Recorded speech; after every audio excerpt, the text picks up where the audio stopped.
नमस्कार मंडळी. तर आज आपण म्हण घेऊया, चालत्या गाडीला खीळ. अर्थ अगदी सोपा आहे. एखाद्या व्यवस्थित चाललेल्या कामामध्ये अचानक विघ्न येणे किंवा एखादा चाललेला धंदा बंद पडणे, त्याच्यामध्ये काहीतरी कमतरता येणे किंवा तोट्यात चालणे.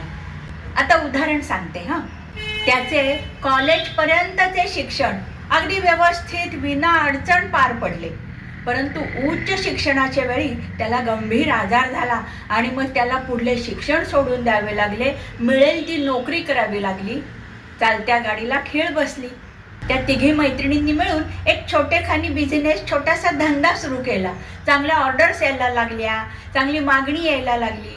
परंतु अचानक काय झाले, त्यापैकी एकीच्या वडिलांची झाली बदली परगावात. त्यामुळे तिला ते गाव सोडून जावे लागले. या दोघींना काही तो बिझनेस सावरेना. चालत्या गाडीला खीळ बसली. त्याची शेती अतिशय उत्तम चालली होती. दरवर्षी भरपूर धान्य यायचं. पण यावर्षी काय झालं, त्याच्या शेतामध्ये कीड पडली. झालं, चालत्या गाडीला खीळ बसली. मंडळी, तुम्हाला ही उदाहरणं आवडली असतील तर लाईक, शेअर, सबस्क्राईब करा आणि हो, कॉमेंट करायला विसरू नका.